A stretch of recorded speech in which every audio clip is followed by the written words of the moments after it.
नमस्कार। आज के इस एक्सप्लेनर में हम भारत की अर्थव्यवस्था के एक बेहद शानदार और ऐतिहासिक सफर पर निकलने वाले हैं। प्राचीन सिक्कों की खनक से लेकर आधुनिक भारत के तेज तर्रार यूपीआई तक हमारी अर्थव्यवस्था में इतना बड़ा बदलाव आखिर कैसे आया? आइए इस कहानी की गहराई में उतरते हैं। कहा जाता है कि पैसा महज एक शब्द नहीं है। इसने इंसानों की किस्मत बदली है, बड़े बड़े साम्राज्य खड़े किए हैं और उन्हें मिट्टी में भी मिलाया है। ये सिर्फ लेन देन का जरिया नहीं है, बल्कि एक ऐसा शक्तिशाली टूल है जिसने इतिहास की पूरी रूपरेखा तय की है। अर्थव्यवस्था की ताकत ही किसी भी देश की असली ताकत होती है और ये बात सदियों से सच साबित होती आई है। इस सफर में हमारे 6 अहम पड़ाव होंगे। सोने की चिड़िया वाले युग से लेकर लूट तक, फिर आज़ादी और रिजर्व बैंक की स्थापना, 1991 का वो टर्निंग पॉइंट, शेयर बाजार का उछाल, आज की यूपीआई क्रांति और अंत में भविष्य का एआई और उसके खतरे। तो चलिए शुरू करते हैं। हमारा पहला पड़ाव है सोने की चिड़िया से लूट तक, यानी प्राचीन धन से लेकर औपनिवेशिक करीबी तक का सफर। जरा सोचकर देखिए, हजारों साल पहले सिंधु घाटी सभ्यता से लेकर मौर्य और मुगल काल तक भारत पूरी दुनिया के व्यापार का केंद्र हुआ करता था। ग्लोबल इकोनॉमी में हमारा हिस्सा 25% था। मसालों और रेशम से लेकर सोने तक सब यहीं था। चंद्रगुप्त और चाणक्य के समय में ही एक बेहतरीन टैक्स सिस्टम बन चुका था। लेकिन फिर एंट्री होती है ईस्ट इंडिया कंपनी की और तस्वीर बिल्कुल पलट जाती है। भारी भरकम टैक्स और सिर्फ अपने फायदे के लिए बनाई गई पॉलिसियों ने दुनिया की इस सबसे अमीर अर्थव्यवस्था को कर्ज और भयंकर भुखमरी की बेड़ियों में जकड़ दिया। अब आते हैं दूसरे पड़ाव पर, आज़ादी और रिजर्व बैंक, यानी राख से दोबारा निर्माण।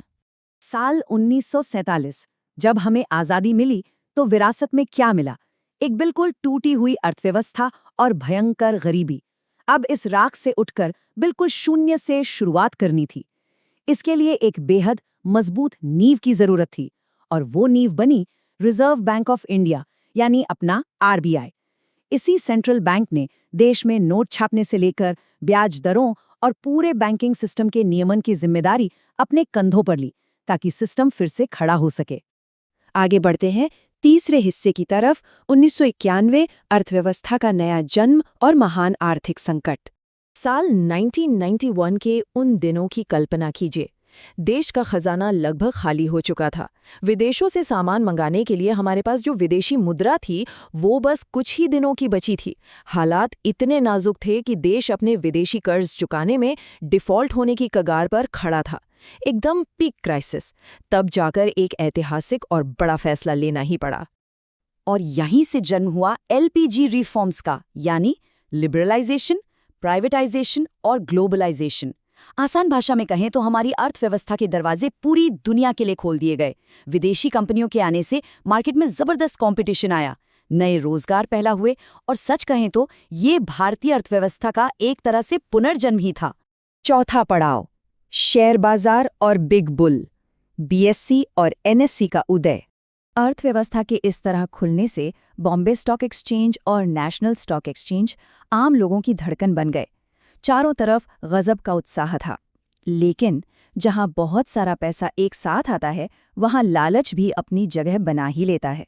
साल 1992 भारतीय वित्तीय इतिहास में एक बहुत बड़े झटके की तरह याद किया जाता है।